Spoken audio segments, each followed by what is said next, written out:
স্বরূপ দামোদর স্বামী মহারাজের অন্যতম একজন প্রিয় শিষ্য। তো আপনারা সবাই প্রভুকে কম বেশি চেনেন।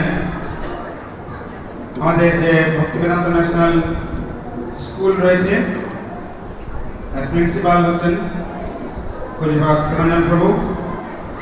আর আমরা দেখবেন অনেকদিন ধরে একটা গ্রন্থ প্রকাশিত হয়েছে, অনেকদিন থেকে আমি দেখছি, যখন কথা বলবি জয়েন করি তখন থেকে দেখছি আদর্শ গৃহস্থ জীবন আছে না, ওই গ্রন্থটা প্রভুর লেখা, বুঝতে পারছেন? তো অনেক বরিষ্ঠ বৈষ্ণব তবু আমরা পেয়েছি আজ। প্রভু খুব সুন্দর ইউটিউব চ্যানেল রয়েছে, চ্যানেলে সুন্দর সুন্দর প্রবচন প্রদান করেন। তাছাড়া মন্দিরে খুব সুন্দর ভাগবত কথা পরিবেশন করেন। প্রভুকে আজ আমরা সাক্ষাৎ প্রাপ্ত হয়েছি আমাদের সামনে। আমরা প্রভু শ্রী থেকে মূল্যবান হরি কথা শ্রবণ করবো। তো যেহেতু আমি জানি না সময় কতটুকু, একটু প্রশ্ন উত্তরের জন্য আমরা কিছু সময় রাখতে পারি কি? প্রশ্ন উত্তরের জন্য কত মিনিট? আচ্ছা, 10-15 মিনিট প্রশ্ন উত্তরের জন্য সময় রাখা হবে। হ্যাঁ, বলুন।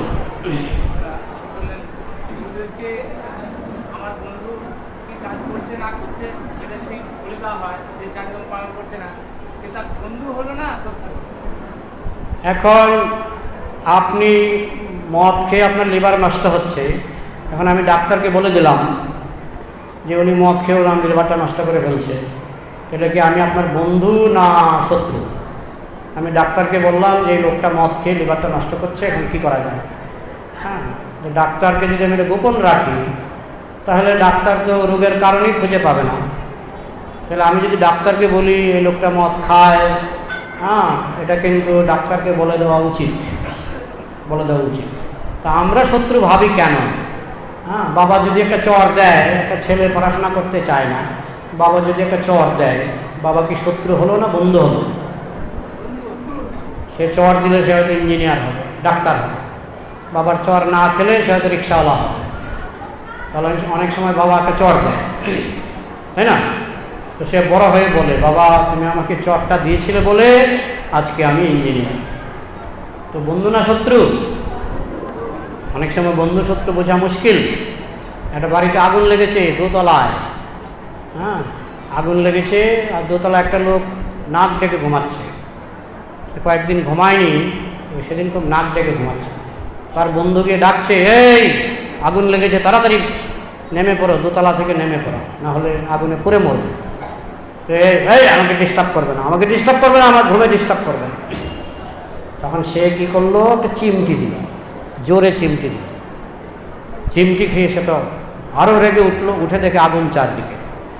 তখন সে দৌড়ে পালালো। ওই যে চিমটিটা দিল, এটা কি বন্ধুর কাজ না শত্রুর কাজ? বন্ধুর কাজ। কতভাবে বুঝবেন? আমাদের শাস্ত্রে যুক্তির অভাব নাই। যিনি আপনার কুকীর্তি গুরুদেবকে বলে দেবেন, তিনি আপনার পরম বন্ধু, পরম বন্ধু। কারণ গুরুদেব আপনাকে ডেকে ধমক দেবে, গুরুদেবও কিন্তু ধমক দেবে। ওই ধমক খেয়ে আবার রাগ করলে হবে না। তারা ধমক দিলেও বন্ধু, আদর করলেও বন্ধু। বোঝা গেল? এবার আর কোনো প্রশ্ন?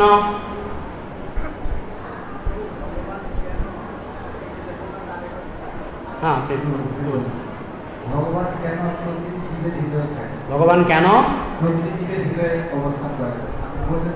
হ্যাঁ, আমি তো বললাম উপদ্রষ্টা, অনুমন্তা চ ভর্তা, ভোক্তা, মহেশ্বর, 5টা কারণ। ভগবান কেন প্রতিটি জীবের অন্তরে অবস্থান করেন? 5টা কারণ। উপদ্রষ্টা, তিনি আপনার পাপ পুণ্যের সাক্ষী হিসাবে থাকতে চান, উপদ্রষ্টা। অনুমন্তা, তিনি অনুমতি দেন কোনটা করবেন কোনটা করবেন না, অনুমন্তা। যে ভর্তা, তিনি আপনার ভরণ পোষণ করেন, ভর্তা। ভোক্তা, তিনি আপনার প্রেম উপভোগ করেন। মহেশ্বর, তিনি আপনাকে নিয়ন্ত্রণ করেন। মূল কারণ হচ্ছে প্রেম। তিনি জীবের অন্তরে অবস্থান করেন তাকে প্রেম দেওয়ার জন্য এবং তার প্রেম পাওয়ার জন্য। প্রেম বিনিময়, সেটা হচ্ছে ভগবানের প্রধান লক্ষ্য। একহম বহুশ্যাম, আমি এক আছি, বহু হব। কেন? কারণ বহু ছাড়া প্রেম বিনিময় হয় না, বহু ছাড়া আনন্দ হয় না। আনন্দময় ভাষা, আমি ভগবান মানে আনন্দময়, ভগবান মানেই আনন্দময়। তাই তিনি আনন্দ আস্বাদন করার জন্য বহু জীবের সৃষ্টি করেছেন, আবার আনন্দ আস্বাদন করার জন্য বহু জীবের অন্তরে তিনি প্রবেশ করেছেন। বুঝেছেন? প্রেম বিনিময়। যখন বলা হয় ভগবান ভোক্তা, তিনি ভোগ করেন, মনে রাখবেন তিনি প্রেম ভোগ করেন, প্রেম প্রেম আস্বাদন করেন। ঠিক আছে? নেক্সট, মাতাজিদের মধ্যে প্রশ্ন করুন, হাত তুলবেন, প্রশ্ন থাকলে হাত তুলবেন।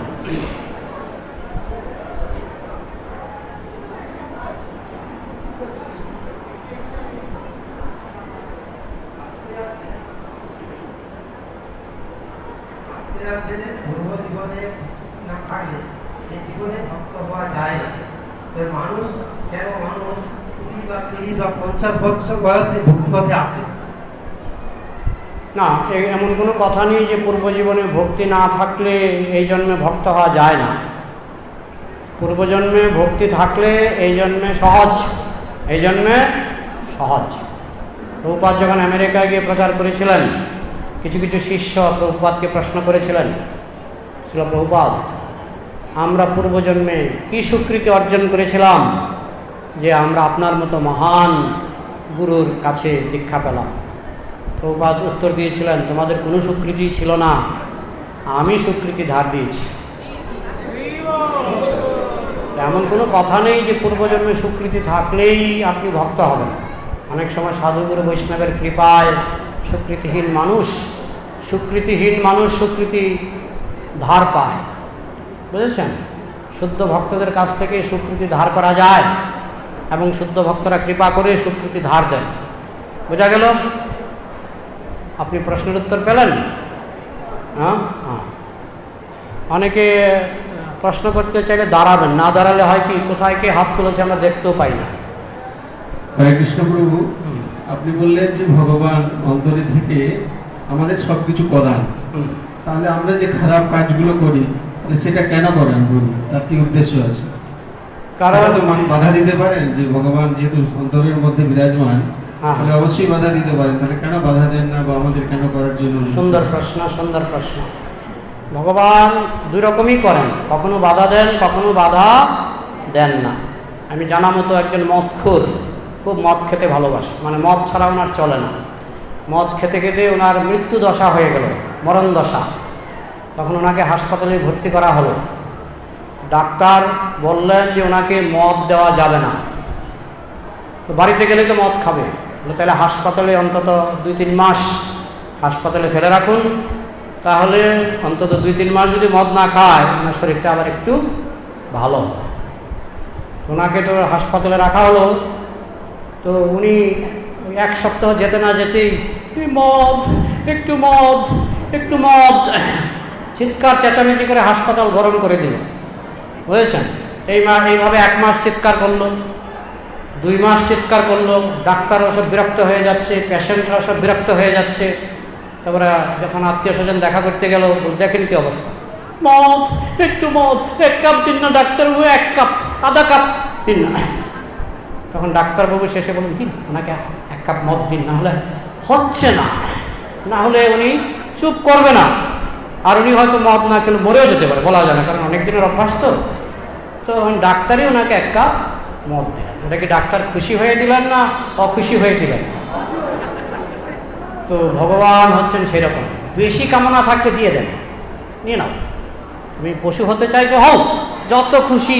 তুমি 10,000 বছর পশু হতে চাইছো, আমি তোমাকে 10 লক্ষ বছর দিলাম, আমার হাতে সময়ের অভাব নেই। তুমি আমার কাছে 10 লক্ষ জন্ম চাইছো, পশু জন্ম, আমি তোমাকে 20 লক্ষ 84 লক্ষ পশু জন্ম দিলাম, আমার হাতে সময়ের অভাব নেই। তোমার যত পশু প্রবৃত্তি আছে, যত নোংরা বাসনা আছে, যত খুশি পূর্ণ করে নাও। এক সময় তোমার যখন চৈতন্য উদয় হবে, কারণ তিনি তো বসে আছেন, তিনি কিন্তু নাচুর বান্দা, তিনি পরমাত্মা রূপে তিনি আপনার সঙ্গে সঙ্গে যাচ্ছেন। যতদিন পর্যন্ত আপনি বিরক্ত না হবেন, বালির ঘর বানাতে বানাতে একসময় তো খিদে লাগবে, তাই না? বাচ্চাগুলি যে নদীর কিনারে বালির ঘর বানায়, বালির পায়েস খায়, চুপচুপ চুপচুপ করে খায়, কিন্তু একসময় তো তার আসল খিদে লাগবে। তখন কি আর বালির পায়েসে মাল তোলাবে? তখন সে দৌড়ে যাবে, বাবা কোথায়, গাছের তলায় বসে আছে, তাই না? ঠিক তেমনি বহু জন্মান্তরে কষ্ট ভোগ করতে করতে এদিকে বিষয়ও ভোগ করে, এদিকে কষ্টও ভোগ করে। বিষয় যন্ত্রণাও ভোগ করে। করতে করতে এক সময় তার চৈতন্য উদয় হয়, কোনো না কোনো মনুষ্য জন্মে তার চৈতন্য উদয় হয় সাধুগুরুর সঙ্গের প্রভাবে। তখন সে ভগবানের দিকে মুখ ফেরায়, আর ভগবান সেই সুযোগ নিয়ে তখন তাকে আকর্ষণ করেন। বুঝেছেন? এই জন্য যারা একটু ভক্তিপথে একটু উন্নতি করেন, আমি বিজ্ঞ এই মূর্খে বিষয় কেন দিব। যখন কেউ ভক্তি মার্গে একটু এগিয়ে যান, যে আমার ভোজে বিষয় মাগে এবারে মূর্খ, আমাকে ভজনা করে আবার বিষয়ও মাগে, মূর্খ। তাই আমি ওকে বিষয় দেব না, স্বচরণামৃত দিয়া বিষয় ভুলাইব। আমি আমার নিজের চরণের অমৃত দান করে তার বিষয় ভুলিয়ে দেব। কিন্তু এটা সবার সঙ্গে করেন না, এটা যারা ভক্তি মার্গে একটু এগিয়ে গেছেন তাদের সঙ্গে করেন। আর যারা কেবল ওই মদখোরের মতো বেশি কাঁচা, মদ না খেলে পাগল হয়ে যায়, ভগবান ঠিক আছে তুমি খাও। তো কাউকে অনুমতি দেন, কাউকে অনুমতি দেন না। যথেচ্ছসী তথা করুন, তোমার যেমন ইচ্ছা তেমন করো। তোমার যদি পশু হওয়ার ইচ্ছা হয়, আমি বাঞ্ছা কল্পতরু, আমি জন্ম জন্মান্তরে তোমার সমস্ত বাঞ্ছা পূর্ণ করে তোমাকে তৃপ্ত করব, যতদিন পর্যন্ত তুমি বুঝতে না পারবে যে এই আনন্দ আসল আনন্দ নয়, আমি আনন্দময়। তুমি আমার কাছে আসো গোলকধামে, তোমাকে আমি আসল আনন্দ দেব। তুমি শুকর হয়ে ড্রেনের জল খাচ্ছ আর লেজ নাড়ছ, সেটা আসল আনন্দ নয়। এমনকি তুমি মানুষ হয়ে দেবতা হয়ে যে আনন্দ করছো, সেটা আসল আনন্দ নয়। আসল আনন্দ কোথায় আছে? গোলকে। ভগবান আপনাকে আনন্দ দিতেই চান, কিন্তু আমি তো নকল আনন্দ নিয়ে ব্যস্ত হয়ে পড়েছি। আমি আসল আনন্দের দিকে আর ফিরেও তাকাচ্ছি না। একটা শুকরকে যদি বলেন যে মলমূত্র ছাড়ো, তোমাকে হালুয়া দেওয়া হবে। আমাদের একজন মহারাজ একবার একটা শুকরকে রসগোল্লা দিয়েছিল, তো শুকর গন্ধ শুকে চলে যায়, রসগোল্লাটার গন্ধ শুকে চলে যায়।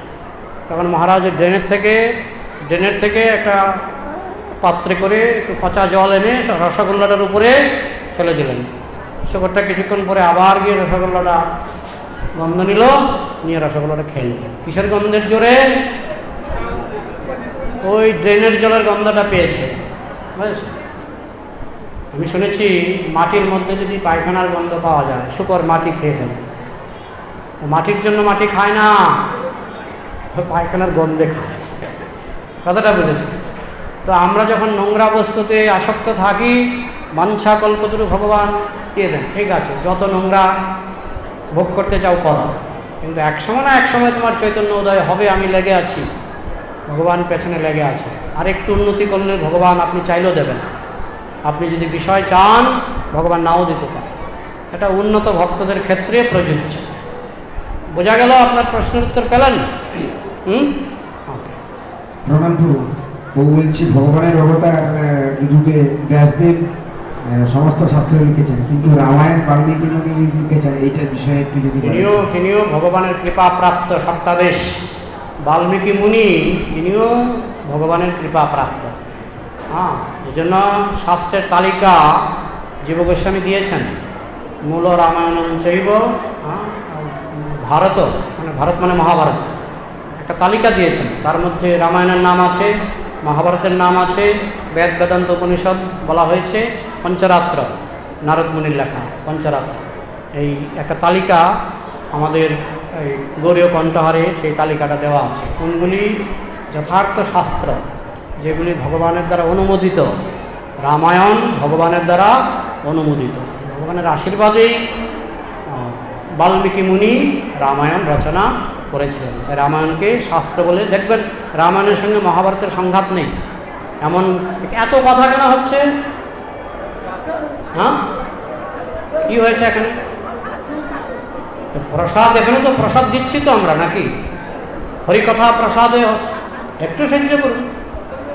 হরিকথা প্রসাদ যাই হোক, তো এই জন্যই অনেক সময় বলা হয় যে প্রসাদ হচ্ছে রাগানুগা ভক্তি। হরিকথা শুনি আর না শুনি, প্রসাদের বেলায় সবাই রাগানুগা ভক্ত, স্পন্টেনিয়াস। তো যাই হোক, কি প্রশ্ন ছিল? হ্যাঁ, বাল্মীকির রামায়ণটা শাস্ত্র। বোঝা গেল? 60,000 বছর আগে, রামচন্দ্র জন্ম হওয়ার 60,000 বছর আগে রামায়ণ লেখা হয়ে গেছে, শাস্ত্র। আর কোনো প্রশ্ন আছে? হরে কৃষ্ণ। প্রণাম প্রভু। হরে কৃষ্ণ। তো আমরা প্রচার কাজে যাই, দেখা যায় যে অনেক পরিবারে এমন কোনো দেবদেবী নেই, মানে যতগুলো মনে হয় কিছু দেবদেবীকে আলনা বা সিংহাসনে রেখেছেন, তারপরে আমরা যখন আলেখ্য স্থাপন করি তখন দ্বিধাগ্রস্ত হয়ে পড়েন যে বাকি দেবদেবী কালী, লক্ষ্মী, দুর্গা, সরস্বতী বিভিন্ন, সেগুলোকে তাহলে কি করবো? এবং অন্য গুরুদেবের ছবি আছে কুলগুরু হিসেবে, তো সেখানে আমাদের গুরুদেবকে আমরা প্রাধান্য দিয়ে বললাম, হয়তো গুরুদেবকে বললাম রাখুন পাশে, কিন্তু এই অন্যান্য দেবদেবীগুলো কিভাবে রাখা যায়? হরে কৃষ্ণ। অন্যান্য দেবদেবীগুলি আপনার গাছের গোড়ায় জল দিলে গাছের ডালপালায় জল দিতে হয় না, পাকস্থলিতে খাবার দিবে। মনে করুন একটা রসগোল্লা, আপনি কোথায় দেবেন? রসগোল্লাটা মুখে দেবেন, মুখ কোথায় দেবে? এটা পাকস্থলিতে দেবেন। আমি যদি চোখের ভিতরে রসগোল্লা ঢোকাই, এটা কি বুদ্ধিমানের কাজ? ঠিক তেমনি কৃষ্ণ হচ্ছেন পাকস্থলী। তাই কৃষ্ণ বলেছেন সর্বধর্মান পরিত্যাজ্য মাম একম। একম মানে কি? একম মানে কি? একমাত্র। একমাত্র কৃষ্ণ পূজা। অন্যান্য দেবদেবীর পূজা ভুলে আমরাও করেছি, আমরাও আগে ভুলে করেছি, কিন্তু কৃষ্ণ বলছেন কামনার দ্বারা যাদের বুদ্ধি চুরি হয়ে গেছে তারা বিভিন্ন দেবদেবীর পূজা করে। তো বুদ্ধি চুরি হওয়ার কি দরকার? এই সমস্ত দেবদেবী আপনি গঙ্গায় বিসর্জন দিতে পারেন, এমনিতে তো বিসর্জনের বিধান আছেই। দুর্গা বিসর্জন হয় না, দেবদেবী বিসর্জন দিতে পারেন। দেবদেবীকে বিসর্জন দিয়ে শুধু কৃষ্ণ পূজা করুন, শুধু কৃষ্ণ পূজা করুন। বোঝা গেল? আর আপনি সদ্গুরু পেয়েছেন, আবার কুলগুরু কেন? সে কুলগুরু আমারও ছিল, কুলগুরুর থেকে আমারও দীক্ষা হয়েছে, কিন্তু কুলগুরুর থেকে দীক্ষা নিয়ে আমার শিক্ষা জীবন মানে কলেজ বিশ্ববিদ্যালয়ের পড়াশোনা শেষ করেও কিছু পাইনি। তো দীক্ষা নিতে হবে যথার্থ পরম্পরাভুক্ত সদ্গুরুর কাছ থেকে, নাহলে এই সমস্ত কুলগুরু, অমুক গুরু, তমুক গুরু, কমিশন গুরু। কমিশন গুরু চেনেন তো? কমিশন গুরু যে মাসে মাসে আমাকে এত টাকা দেবে, কমিশন। এবং আমিও ভগবান, আমার বংশের সবাই ভগবান। হ্যাঁ, তো এগুলি থেকে সাবধান থাকতে হবে। আপনাকে ভালো কাস্টমার হতে হবে। দোকানদার তো বলবে আমার জিনিস ভালো, আমার জিনিস ভালো, কিন্তু কাস্টমার হিসাবে আপনাকে সাবধান থাকতে হবে। বোঝা গেল? আর কোনো প্রশ্ন? বলছি যে ধরুন আমাদের নাম ঘটে অনেক মাতাজিরা তারা ভক্তি করতে চান, ভগবান যদি সকলে মনোবাঞ্ছা পূর্ণ করেন, ভালো বিশেষ করে, তো সে ভক্তি করতে যায়, কিন্তু তবুও কি বিভিন্ন রকমের বাধা বিপত্তি আসে। ধরুন তার স্বামী হয়তো ভক্ত হয় না, যেহেতু সে ভোগ লাগাবে সে হয়তো পারছে না, এরকম কেন হয়? ভগবান কেন সাহায্য করেন না? ভগবান অনেক সময় হয় কি, আমাদের জন্ম জন্মান্তরের পাপগুলি অনেক সময় সহজে কাটে না। জন্ম জন্মান্তরের পাপ কাটে না, 1 নম্বর। 2 নম্বর, অনেক সময় মায়াদেবী পরীক্ষা করে। যেমন পাণ্ডবরা 12 বছর বনবাসে ছিলেন, 1 বছর অজ্ঞাতবাসে ছিলেন, কিন্তু পাণ্ডবরা কোনোদিনও বলেননি কৃষ্ণ আমি তোমার ভক্ত, আমরা তোমার ভক্ত, তো কেন আমাদের ভক্তিতে সাহায্য করছো না? বনবাসে গিয়েও বলেননি। অভিমন্যু মরে গেলেন যুদ্ধে, তাও নালিশ নেই। কৃষ্ণের প্রতি কারো তাদের কোনো বিদ্রোহ ছিল না, নালিশ ছিল না। তো অনেক সময় মায়াদেবী পরীক্ষা করেন যে কে আসল ভক্ত না নকল ভক্ত। প্রহ্লাদ মহারাজের বাবা কি সাহায্য করেছিল না সাহায্য করেনি? কি সাহায্য করেনি, কিন্তু তার দ্বারা কি প্রহ্লাদ মহারাজের ভক্তি নষ্ট হয়ে গেছিল? এটা হচ্ছে ভক্তির নাইট্রিক অ্যাসিড পরীক্ষা। সোনার দোকানে যখন আপনি সোনা কিনবেন বা বিক্রি করবেন, ওরা নাইট্রিক অ্যাসিড ঢেলে দেয়, সোনার উপরে নাইট্রিক অ্যাসিড ঢেলে দেয়। নাইট্রিক অ্যাসিড ঢাললে বোঝা যায় এটা নকল সোনা না খাঁটি সোনা। তো মায়াদেবী ভক্তের উপরে ওই মায়ার অ্যাসিড, নাইট্রিক অ্যাসিড ঢেলে দিচ্ছে। এগুলি বাধা বিপত্তি রূপে আমাদের জীবনে আসে। প্রহ্লাদ মহারাজের জীবনেও নাইট্রিক অ্যাসিড এসেছিল, পাণ্ডবদের জীবনেও নাইট্রিক অ্যাসিড এসেছিল। পরীক্ষিত মহারাজকে সাপে কামড় দিল, নাইট্রিক অ্যাসিড। তাহলে আসল সোনা আর নকল সোনা বোঝা যায়। কিন্তু ভক্ত সবসময় নির্লিপ্ত, যে বাধায় আসুক পদ্মপাতার জলের মতো ভক্তকে বিচলিত করতে পারে না। বোঝা গেল? এই বাধায় যদি আপনি জয়লাভ করেন তো কৃষ্ণ বুঝে নেবেন যে আপনি খাঁটি ভক্ত। বাধাই যদি না থাকে, আমরা প্রহ্লাদ মহারাজকে এত গুরুত্ব দিই কেন? কারণ তার জীবনে শত বাধা সত্ত্বেও তিনি ভক্তিতে জয়লাভ করেছেন, তাই না? এই জন্য ভক্তির একটা নাইট্রিক অ্যাসিড পরীক্ষা ভগবান নিয়ে থাকেন। বোঝা গেল? আর পূর্বজন্মের কর্মের ফলটাও কিছুটা হলেও ভোগ করতে হয়, কারণ শুদ্ধ ভক্ত হলে ভোগ করতে হয় না। কিন্তু আমরা কয়জন শুদ্ধ ভক্ত হতে পারি, বুঝেছি? হরে কৃষ্ণ প্রভু, একটা প্রশ্ন প্রভু। হ্যাঁ। হরে কৃষ্ণ প্রভু, কোথায়? কৃষ্ণ ভক্ত বা কৃষ্ণ অনুগামী বা কৃষ্ণ আরো প্রাণ হত্যা করতে চান না, তাহলে কুরুক্ষেত্রের যুদ্ধে দুর্যোধনের যারা সহচর ছিল তারা হত্যা হয়েছে, ওটা স্বাভাবিক। কিন্তু সেই যুদ্ধক্ষেত্রে কত হাতি ঘোড়া অসংখ্য পশু মানে পশুরা বলি হয়েছিল। এই পাপের মানে কি জন্যই পাপ করা মারা গেছিল, বা এটা পাপের কি ফল কি জানেন? এখন ভগবানের সেবায় যদি কেউ মারাও যায়, কুরুক্ষেত্রের যুদ্ধে পাণ্ডব পক্ষে যে হাতি ঘোড়া মারা গেছে, এটা সব ভগবানের সেবায় মারা গেছে। কথাটা বলছি, আমার বাড়িতে 3-4খানা ফুলের গাছ আছে। আমি সকালবেলায় যখন আসি, আমি প্রত্যেক ফুল গাছ থেকে 1-2টা করে ফুল তুলি প্রভুপাদের চরণে দেওয়ার জন্য। কারণ প্রভুপাদ বলেছেন যে যে গাছ থেকে ফুলটা ভগবানের চরণে বা গুরুর চরণে দেবেন, সেই গাছটা উপকৃত হবে, সেই গাছটার ভক্তি লাভ হবে, পরজন্ম হলেও সেই গাছটা ভক্ত হবে। আমি মনে মনে ভাবি যে এই গাছ থেকে তুললাম, তাহলে এই গাছটা ভক্ত হবে, পরের গাছটা থেকে তুলি, পরের গাছটা ভক্ত হবে। কথাটা বলছেন? এইভাবে সব গাছ থেকে তুললে সব গাছই ভক্ত হবে পরের জন্মে, বা এই জন্য উপকার পাবে। যাই হোক, বিশেষ করে পরের জন্মে কোনো আম গাছ থেকে আপনি আম ভগবানকে দিলেন, সেই আম গাছটা উপকৃত হবে। বুঝতে পারছেন? যে সমস্ত হাতি ঘোড়া কৃষ্ণের জন্য, ধর্মযুদ্ধের জন্য কুরুক্ষেত্রে প্রাণ দিয়েছেন, তারা নিঃসন্দেহে কৃষ্ণ প্রাপ্তি তাদের হয়েছে।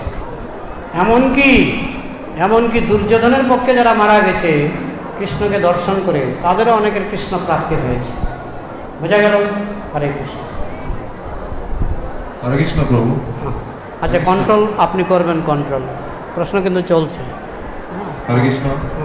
বলছি প্রভু, অনেক ভক্তরা বলেন বা অনেক মানুষজন বলেন যে আমরা রামকৃষ্ণ মিশনের ভক্ত, কিন্তু আমরা কি এই মালাতে জপ করতে পারবো? ওনারা জিজ্ঞাসা করেন। হ্যাঁ, জপ সবাই করতে পারবে, জপ সবাই করতে পারবে। তবে রামকৃষ্ণ মিশনে বলে জীবে প্রেম, তাই আমরা মাছ খাই না, কারণ মাছ হচ্ছে জীব, তাই আমরা জীবে প্রেম করি, তাই না? রামকৃষ্ণ মিশন কি বলে? জীবে প্রেম করলে ঈশ্বর প্রেম হয়ে যায়, তারা বলে তো। এই মাছ একটা জীব কিনা? মাছ জীব কিনা? জীব তো। এই জন্য আমরা জীবে প্রেম করি, তাই আমরা মাছ মাংস খাই না। বোঝা গেল? আর জপ যে কেউ করতে পারে, মদখোরও জপ করতে পারে। তবে মদখোর জপ করলে তার কিছুটা উন্নতি হবে, কিন্তু সে কৃষ্ণকে পাবে না। কৃষ্ণকে পেতে গেলে 4টা নিয়ম পালন করে গুরুদেবের কাছ থেকে দীক্ষা নিয়ে 4টা নিয়ম পালন করতে হবে, 16 মালা কমপক্ষে জপ করতে হবে। বোঝাতে পারলাম? হরে কৃষ্ণ প্রভু, এই যে কণ্ঠীমালা, তুলসী মালাটা আমরা কর্ণে ধারণ করি, যারা আমিষ আহার করে ওরা গ্রহণ করতে পারবে কিনা? আর 2 মালা এবং 3 ফেরিতে ওরা পেট দিয়ে নেই, এটার পার্থক্যটা একটু বুঝিয়ে বললে ভালো হয়। হরে কৃষ্ণ। আমাদের ইস্কনে তিন প্যাচ, ইস্কনে হচ্ছে 3 প্যাচ, বুঝেছেন? আর কণ্ঠীমালা ধারণ করেছেন যেহেতু, আপনি আমিষ খাবেন কেন? আপনি কণ্ঠীমালা ধারণ করেছেন, পুলিশের পোশাক পরে আপনি যদি পটকাবাজের আওয়াজ শুনে আপনি যদি বাথরুমে গিয়ে সিটকানি মারেন, তাহলে আপনার কি পুলিশের পোশাক পরাটা ঠিক হলো?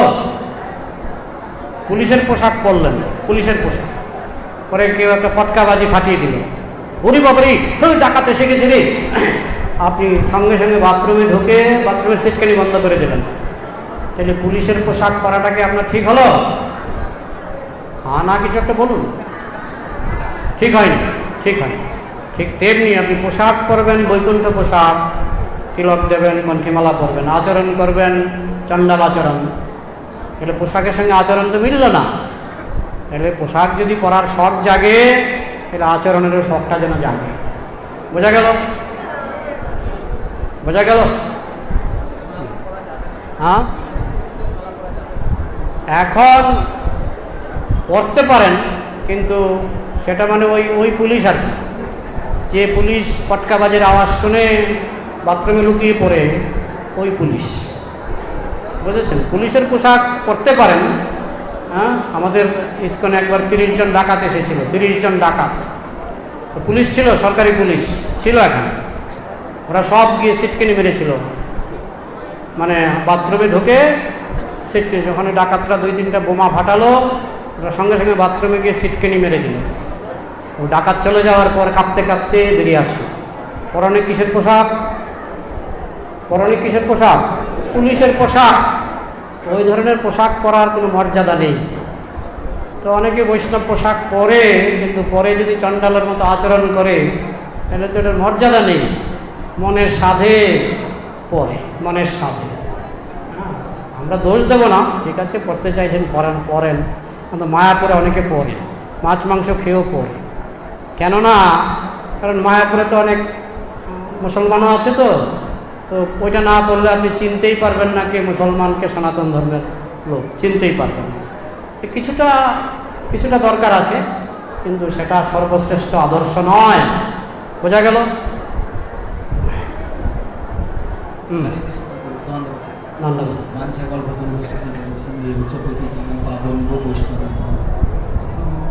আমি আবেদন করছি, তো আত্মা পরমাত্মা বুঝলাম। তো আমাদের প্রভু বললেন যে কুরুক্ষেত্রে অনেক হাতি ঘোড়া দেহ, আমি শুনতে পাচ্ছি না, বুঝতে পারছি না। ভগবানের সেবার জন্য হাতি ঘোড়া ভগবানের সেবার জন্য, তাই হলে তিনি কৃপা লাভ করবেন। কিন্তু আমরা যে যত জীব আমরা হত্যা করছি, আমরা অনেক জীব তো হত্যা করছি, আমরা ভক্ষণ করছি, তারা বা কিভাবে কি হত্যা করছেন? কি হত্যা করছেন? পতঙ্গ আপনি হত্যা করে খাচ্ছেন? মুরগ খাচ্ছেন? আমি খাচ্ছি না, অনেক যারা খাচ্ছে এরা পাপের ভাগী হবে, এরা পাপের ভাগী হবে। যারা জীব হত্যা করছে তারা পাপের ভাগী হবে, তাদেরকে আবার কষ্ট পেতে হবে জন্ম জন্মান্তরে। এবার দেশে জীব হত্যা হচ্ছে, হ্যাঁ, এই যে মৃত্যু তথা সময়, হ্যাঁ, না, সে পূর্বজন্মে পাপ করেছিল। মুরগি বলুন, ছাগল বলুন, সে পূর্বজন্মে পাপ করেছিল। সে কোনো না কোনো ছাগলকে হত্যা করেছিল পূর্বজন্মে। তো সে সাধারণত কি হয়, একটা ছাগলকে হত্যা করা হলো, যে হত্যা করলো সে পরের জন্য ছাগল হয়ে জন্মাবে, আর যে ছাগলটাকে হত্যা করা হলো সে পরের জন্মে মানুষ হয়ে জন্মাবে। মাম স, এই জন্মে আমি তোমাকে হত্যা করছি, পরের জন্মে তুমি আমাকে হত্যা করবে, এটা কিন্তু কন্ট্রাক্ট সই করা হয়। তো পরের জন্মে সে মানুষ হবে, আর যে ছাগলকে মারা হয়েছিল সে মানুষ হবে, আর যে মানুষ মেরেছিল সে হবে ছাগল। পরের জন্য এটা পাল্টাপাল্টি হবে, পরের জন্য পাল্টাপাল্টি হবে। এই কর্মচক্র অনাদিকাল থেকে চলছে। আমরা যে প্রত্যেকে গুরু মহারাজের প্রচার অনুযায়ী আমরা তুলসীমালার কথা ভক্তরা নিতে চাইছে, তুলসীমালা যারা হয়তো মাছ মাংস খেয়ে অনেক কিছু করছে, তাদেরকে আমরা ভক্তরা কি তাদের তুলসীমালা দিতে পারি? তুলসীমালা দিতে পারেন, কিন্তু আমার মনে হয় তাদেরকে এটাও বুঝিয়ে দিতে হবে যে তুলসীমালার মর্যাদাটা রক্ষা করুন। তুলসীমালা আপনি দিলেন, এটা একটা মানে তারা অন্তত পক্ষে তারা কৃষ্ণকে ভগবান বলে মেনে নিয়েছে এবং সনাতন ধর্মকে মেনে নিয়েছে, এই জন্য আপনি একটা দিতে পারেন, কিন্তু তাদেরকে বুঝিয়ে দিতে হবে যে সত্যিকারের মর্যাদা, তুলসীমালার সত্যিকারের মর্যাদা যেন তারা রক্ষা করে। তাহলে সেটা আমাদের অপরাধ হবে না? এখন শুনুন, একটা বাংলাতে একটা কথা আছে, নেই মামার চেয়ে কানা মামা ভালো। এখন মানুষ সনাতন ধর্ম ছেড়ে কেউ খ্রিস্টান হবে, কেউ মুসলমান হবে, তার থেকে তাকে অন্তত সনাতন ধর্মে রাখার চেষ্টা করতে হবে। হতে পারে সে কানা মামা, হতে পারে সে কানা মামা, কিন্তু কানা মামাটাকে আমরা রাখতে চাই। আমি বোঝাতে পারলাম? হ্যাঁ, প্রভু আমরা তো চাষবাস করি, চাষবাস করতে গিয়ে অনেক সময় আমাদের অনেক কিছু জীবহত্যা হয়, আমার করতে গিয়ে কিংবা অনেক কিছু চাষবাসের অনেক জীবহত্যা হয়, পোকামাকড় করে পশু মারতে হয়, সাপটা ভুটান সাপকেও মেরে ফেলতে হয়, এজন্য বলতে সাপটা আছে। সাপ মারলে কোনো দোষ নেই, ভাগবতে লেখা আছে সাপ বিষাক্ত, সাপ মারলে কোনো দোষ নেই, পাপ হয় না, বুঝেছেন। আর চাষবাস করতে গিয়ে যে পোকামাকড় মরে, সেই জন্য কৃষ্ণ বলেছেন সদসমপি ন তেজেত, স্বধর্ম দোষ থাকলেও ত্যাগ করবে না। হ্যাঁ, তুমি যদি হরিনাম করো অনিচ্ছাকৃত দোষ কৃষ্ণ ক্ষমা করে দেবেন। হ্যাঁ, হরিনাম বললে অনিচ্ছাকৃত দোষ কৃষ্ণ ক্ষমা করে দেবেন। বোঝা গেল?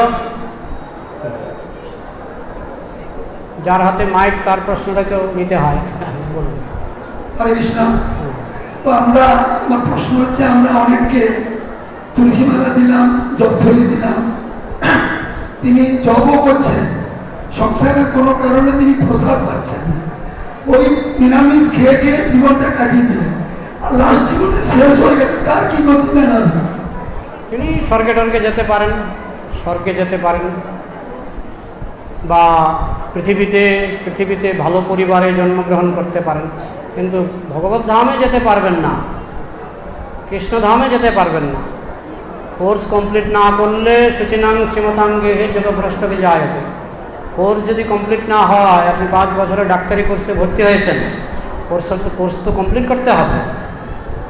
তবে ভক্তিমার্গ এতই উন্নত, কোর্স কমপ্লিট না হলেও ভগবান আপনাকে পুরস্কার দেবেন, সান্ত্বনা পুরস্কার। বোঝা গেল? এই পেছনে একজন হাত তুলেছিলেন, দাঁড়িয়ে পড়ুন, দাঁড়িয়ে পড়ুন। হরে কৃষ্ণ। হরে কৃষ্ণ, প্রণাম। আমার প্রশ্ন এটাই যে, আমরা জানি ভগবানের ইচ্ছা ছাড়া গাছের একটি পাতাও নড়ে না। তো আমরা যে জ্ঞানত অজ্ঞানত যে পাপ করছি, সেটা নিয়ন্ত্রণ ভগবান কেন করেন না? কারণ ভগবানের ইচ্ছা হলো আপনার ইচ্ছাকে বাধা না দেওয়া। ভগবানের ইচ্ছা হলো আপনার ইচ্ছাকে বাধা না দেওয়া। যথেচ্ছসি তথা কুরু, গীতাতে বলছেন, তোমার যা ইচ্ছা তাই করো। তো ভগবান, বললাম তো, বাধা দেবেন যখন আপনি ভক্তিতে একটু এগিয়ে আসবেন। আপনি যদি ভগবানের দিকে 1 পা এগিয়ে আসেন, ভগবান আপনার দিকে 10 পা এগিয়ে আসবেন। ভগবান বাঞ্ছা কল্পতরু। আপনারও ইচ্ছা আছে, আমি যেহেতু ভগবানেরই অংশ, ভগবান হচ্ছেন স্বাধীনতার সমুদ্র। এখন সমুদ্র থেকে 1 ফোঁটা জল নিলে সেখানে লবণ থাকে কি না? সমুদ্র থেকে যদি 1 ফোঁটা জল নেওয়া হয়, সেই জলের মধ্যে লবণ থাকে কি না? থাকে। স্বাধীনতার সমুদ্র হচ্ছেন কৃষ্ণ, আমি সেই স্বাধীনতার সমুদ্রের কণা, তাই আমার মধ্যেও স্বাধীনতা লবণ আছে, আমার মধ্যে 1 কণা স্বাধীনতা লবণ আছে। এখন সেই স্বাধীনতা লবণটাকে কৃষ্ণ বাধা দেন না, তুমি আমারই অংশ, আমি যেমন পূর্ণ স্বাধীন, তুমি আংশিক স্বাধীন, তাই তোমার অংশ স্বাধীনতায় আমি বাধা দেব না। হ্যাঁ, তুমি যদি আমাকে চাও আমি তোমাকে সাহায্য করব, তুমি যদি আমাকে না চাও তুমি তোমার বাঞ্ছা পূর্ণ করে নাও। যেদিন টায়ার্ড হবে, যেদিন ক্লান্ত হবে, আমি তো রেডি আছি, আমি তো তোমার সঙ্গে সঙ্গেই পরমাত্মারূপে বসে আছি, তোমাকে টান দেওয়ার জন্য আমি বসে আছি, কিন্তু তোমার ইচ্ছায় বাধা না দেওয়াটাই আমার ইচ্ছা। ভগবানের ইচ্ছা ছাড়া একটা ঘাসও নড়ে না। একটা সাধারণ গরু, একে যদি আপনি 10 হাত দড়ি দিয়ে বেঁধে রাখেন, 10 হাত ঘুরবে। যদি 20 হাত দড়ি দিয়ে বাঁধেন, তাহলে গরুটা কত হাত ঘুরতে পারবে? 20 হাত। তো ভগবান আমাদেরকে বেঁধে রেখেছেন, কিন্তু আবার ওই দড়ির মতো 10 হাত 20 হাত। বিশেষ করে মনুষ্য জন্মে অনেক স্বাধীনতা দেন। এই মনুষ্য জন্মে আমরা যদি স্বাধীনতার অপচয় করি, আমাদের আবার কর্মফলে আমাদের শাস্তি ভোগ করতে হবে। বোঝা গেল? হরে কৃষ্ণ। হরে কৃষ্ণ। আমি যখন দেখছিলাম যে দীক্ষা পাইনি, তখন আমার ভক্তি খুব ভালো ছিল। দীক্ষা পাওয়ার পরে পর্বত হয়ে গেলাম, তো তারপর পরপর ভক্তি কমতে গেছে। এখানটা আমার কি করে করতে হবে? এখন যদি মনে হয় ভক্তি কমে যাচ্ছে, তাহলে ভক্তি বাড়াতে হবে। ইনকাম কমে গেলে মানুষ কি করে? ইনকাম বাড়াবার চেষ্টা করে। আপনি বেশি করে গ্রন্থ পড়ুন, বেশি করে ভক্তিমূলক সেবা, শ্রবণ, কীর্তন বেশি করে করুন। কিন্তু আমি একটা পদ পেয়েছি, সেই পদটাকে দেখা যাচ্ছে বিভিন্ন ভক্ত তার সুবিধা জানাচ্ছে, সেটাকে কন্ট্রোল করতে গিয়ে দেখা যাচ্ছে আমাদের ভক্তি কমে যাচ্ছে। না না, আমার উত্তরটা হলো আপনি ভক্তি বাড়ান, সেটা কিভাবে বেশি করে গ্রন্থ পড়ুন। এখন প্রতিদিন কতটুকু গ্রন্থ পাঠ করেন, কত ঘন্টা? আধ ঘন্টা 1 ঘন্টা বেশি প্রভুপাদ বলছেন কমপক্ষে 2 ঘন্টা। প্রতিদিন কমপক্ষে 2 ঘন্টা পাঠ করতে হবে। প্রতিদিন গীতা ভাগবত শ্রবণ করুন, প্রতিদিন কমপক্ষে 2 ঘন্টা আপনি গ্রন্থ পাঠ করুন, 16 মালা জপ করুন, সাধুসঙ্গ করুন, 4টা নিয়ম পালন করুন। আপনি ডাক্তার আপনাকে নির্দেশ দিয়েছে, সেই নির্দেশগুলি পালন করতে হবে। ডাক্তার বলেছে 16টা ট্যাবলেট খেতে হবে 16 মালা, ডাক্তার বলেছে এই পথ্য খেতে হবে কৃষ্ণপ্রসাদ, পথ্য আছে, 16টা ট্যাবলেট আছে, আর কি নিয়ম, 4টা নিয়ম পালন করতে হবে। এইগুলি করলে তো ভক্তি বাড়বেই, ভক্তি তো বাড়বেই।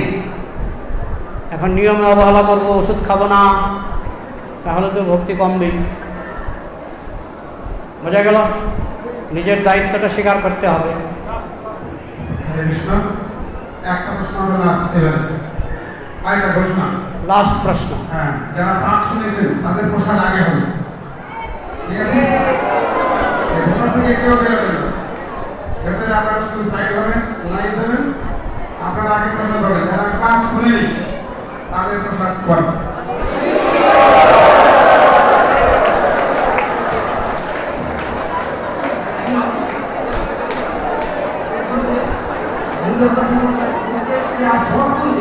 শুনতে পাচ্ছেন? সবাইকে চুপ করুন, আমি প্রশ্ন শুনতে পাচ্ছি না। যে গুরুদেবের কথা বলা হচ্ছে, তারপর বলা হচ্ছে সৎ গুরুদেবের কথা। এই সৎ গুরুদেবকে আমরা কি করে চিনব? খুব সোজা, তিনি পরম্পরা ভক্ত কিনা, পরম্পরার দ্বারা অনুমতি পেয়েছেন কিনা, তিনি 4টা নিয়ম পালন করেন কিনা, এগুলি দেখলেই হয়ে গেল। 4টা নিয়ম পালন করছেন কিনা, গুরু পরম্পরার অন্তর্ভুক্ত কিনা, তিনি গুরু পরম্পরার অনুমতি পেয়েছেন কিনা, এগুলো দেখতে হবে। সহজ, কঠিন কিছু না। ঠিক আছে, তাহলে শেষ হলো, প্রভু শেষ, সমাপ্ত।